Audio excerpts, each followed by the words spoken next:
Welcome to series Explained, The Summer I Turned Pretty Season 3 Episode 7। Episode 7 season का एक fun episode है जिसमें party और dance scenes दिखाए गए हैं। एपिसोड की शुरुआत होती है जोनो और बेली और कॉर्नेट के बीच ऑकवर्ड मूवमेंट चल रहा होता है। शादी कुछ दिन बाकी है, दोस्त का आना शुरू हो जाता है और सब लोग हाउस पार्टी की तैयारी कर रहे होते हैं। बेली कहती है कि वो बाथ टब वाली बात भूल चुकी है, लेकिन जैसे ही वो कॉर्नेट को दर्द में सुनती है तो वो फौरन उसके पास भाग कर चली आती है। कॉर्नेट एक लाइट ठीक करते वक्त लगवा लेता है और बिली उसकी थाई पर कट देखती है। कॉर्नेट कहता है कि वो वोंड जल्दी हील हो रहा है, इसलिए टेंशन की बात नहीं। दूसरी तरफ स्टीवन और डेंसी अपने बिजनेस प्लान्स डिस्कस कर रहे होते हैं। उनके बीच हल्का सा ऑफिस फ्लर्टिंग भी चल रहा होता है जो काफी क्यूट लगता है। थोड़ी देर बाद जेरिमा आता है और बेली उसको देखकर खुश हो जाती है, लेकिन जेरिमा कुछ अजीब चीजें ले आती है। वीकेंड के लिए एडम घर पर नहीं होता क्योंकि जेरिमा साथ लाया होता है जो शादी प्लान कर रही है। ल्यूरल ऑलरेडी उसे पसंद नहीं करती, लेकिन मजबूरी में पोलाइट रहना पड़ता है। क्लाइड उसे नंबर भी मांग लेती है जो ल्यूरल के लिए ऑकवर्ड होता है, पर बेली की माँ होने के नाते वो मैनेज करती है। जूलिया और स्कै वेडिंग में नहीं आएंगे, मतलब वो सीजन में शो नहीं होंगे। जब सब लोग आते हैं तो जेरिमा अनिका का इंट्रो कॉनरेड से करवाता है क्योंकि वो चाहता है कि कॉनरेड बेली को छोड़ दे।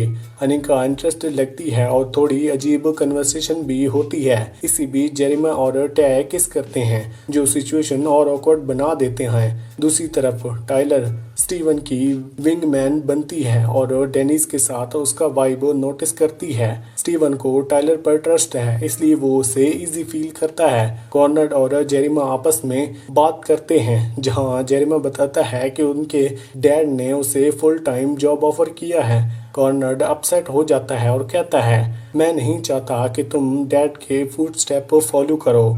ये लाइन थोड़ा अजीब लगती है।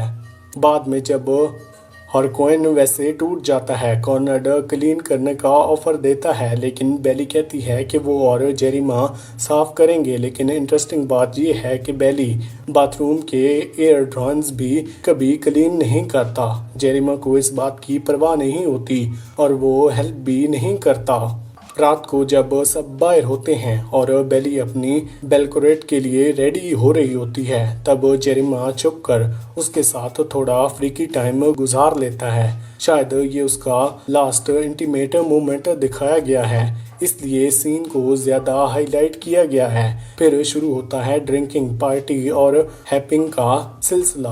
पार्टी के दौरान इनका शौक लगता है जब उसे पता चलता है कि बेली का बॉडी काउंट बस फिशर ब्रदर तक ही लिमिटेड है। प्लेलिस्ट भी काफी मजेदार है और दूसरों के लिए फ्री शॉट्स काफी ज्यादा मिलते हैं। गर्ल्स पार्टी और ड्रिंक कर रही होती हैं, तब कॉर्नेट और जेरिमा स्टीवन को पुश करते हैं कि वो डेनिस के बारे में बात करे। स्टीवन ओपनली एक्सेप्ट करता है कि उसे डेनिस पसंद है और उसके लिए कोई प्रॉब्लम नहीं है। दूसरी तरफ ल्यूरल और जॉन का फिर से साथ आने का हिंट मिलता है जो ऑनेस्टली समझ नहीं आता कि ल्यूरल ऐसे क्यों कर रहा है। बेली को तय से पता चलता है कि ल्यूरल को बैचलरेट में आने के लिए उसने कन्विंस नहीं किया। तभी बेली समझ जाती है कि ये सब कॉर्नेट का आइडिया था। उसी वक्त बेली ऑलरेडी ड्रंक होती है जब कॉर्नेट एंट्री लेता है। पूरी गैंग भी आ जाती है। बेली की सच में एक नरेशन आता है। पहले वो हमेशा सोचती थी कि जब वो कॉर्नेट के बारे में इमेजिन करती थी तब वो सच में आ जाता था। एक फ्लैशबैक में दिखाया जाता है जब वो बचपन में कॉर्नेट से मिलने डेयरी से गई थी और कॉर्नेट ने उसे अकेला घूमने दिया। बेली यूनिकॉर्न के बारे में बात करती है और कॉर्नेट ने उसके लिए एक यूनिकॉर्न खरीद दिया। शायद इसी वजह से वो उसे हमेशा प्यार करती रही। प्रेजेंट में बेली कॉर्नेट को साइड पर ले जाता है और पूछता है कि क्या उसने ल्यूरल से बात की थी। कॉर्नेट कहता है, ये तुम्हारी वेडिंग है, तुम्हारी खुशी सबसे इम्पोर्टेंट है। थोड़ी देर बाद स्टीवन और डेनिस आ जाते हैं। टाइलर डेनिस को गर्ल के साथ रहने के लिए कहती है और बॉयज को साइड पर भेज देती है। टाइलर डेनिस को साइड लैंड ले जाकर डायरेक्टली पूछती है कि क्या उसने स्टीवन पसंद है। डेनिस पहले डिनाई करती है लेकिन क्लियर होता है कि हाँ है। उसे स्टीवन पसंद है। टाइलर उसे इनकरेज करती है और कहती है कि स्टीवन के लिए एक ऐसी लड़की बेस्ट होगी जैसे डेनीज है। ये दोनों अपने अपने पर्सपेक्टिव से एक दूसरे को और फौरन स्टीवन को कॉल करती है।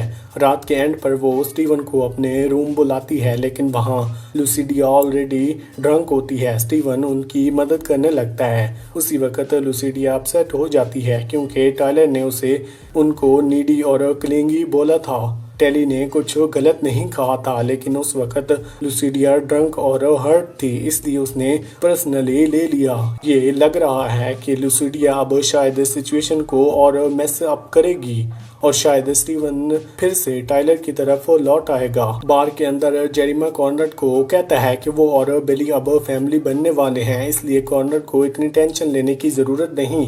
वो क्लियरली जेरिमा का अपना टेरिटरी मार्क करने लगता है। उसके साथ बेली का और अराउंड थोड़ा क्रिंज। कॉर्नर बस कह देता है कि वो दोनों के लिए खुश है और समझता है, लेकिन सब उल्टा हो जाता है जब रेड बर्ड जेरिमा के चीटिंग का राज दूसरे बॉयज को बताती है और कॉर्नर सब सुन लेता है। वो फौरन जोर के कन्फ्रंट करता है पर उसे वहाँ उल्टी आ जाती है और बाथरूम चला जाता है। दूसरी तरफ जेमी लेने की वजह से अपनी माइंड ट्रिप में होती है।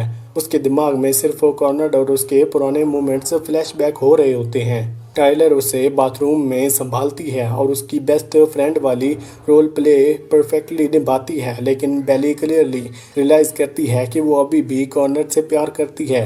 जब सब घर लौट आते हैं, जेरिमा इतना ड्रंक होता है कि वो बेली के बीच पर नहीं मिल पाता जैसे उन्होंने प्लान बनाया था। बेली अकेली बीच पर होती है, लेकिन पर कॉर्नर वहां आ जाता है। कॉर्नर बेली के साथ बैठा होता है और उसे कहता है कि जेरिमा ने चीट किया था। बेली कन्फेस करती है कि उसे पहले से पता था, जो कॉर्नर को और गुस्सा दिलाता है। बेली जेरी को डिफेंड करती है, लेकिन कॉर्नर उसे याद दिलाता है कि उसने कभी और लड़की की तरफ देखा ही नहीं जब वो बेली के साथ था। फिर भी बेली कहती है कि प्रॉब्लम चीटिंग नहीं, प्रॉब्लम ये थी कि कॉर्नर ने हमेशा उसके दिल को हर्ट किया।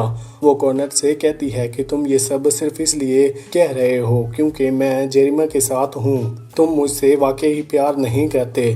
लेकिन कॉर्नर फाइनली कन्फेस करता है कि उसने हमेशा उसे प्यार किया और कभी उसे छोड़ा नहीं, लेकिन वो कहता है कि मोटल रूम वाली उसकी सबसे बड़ी गलती थी। कॉर्नर ओपनली बोलता है जब वो भी बेली को जेरी के साथ देखता है तो उसे अपने भाई से नफरत होती है। पहली बार वो सेल्फिश बन के बेली से कहता है जेरी के साथ मत रहो, मेरे साथ रहो। बेली उसको जवाब देती है जेरिमा हमेशा उसके लिए था, उसका बेस्ट फ्रेंड था, उसने उसको हमेशा सपोर्ट किया जो कॉर्नर ने कभी नहीं किया। रात के एंड में बेली अपने रूम में चली जाती है, जेरी के साथ सोना अवॉइड करती है। टाइलर समझ जाती है कि कुछ बड़ा हुआ है, लेकिन बेली सिर्फ सोना चाहती थी। वो अपनी आदत के मुताबिक वॉल नॉक करती है देखने के लिए कि जेरी रिस्पॉन्ड करता है या नहीं, लेकिन इस बार जेरी नॉक बैक नहीं करता। इसी के साथ ये एपिसोड यहीं पर एंड होता है। वीडियो अच्छी लगी हो तो वीडियो को लाइक करके चैनल को सब्सक्राइब लाजमी करना। Thanks for watching.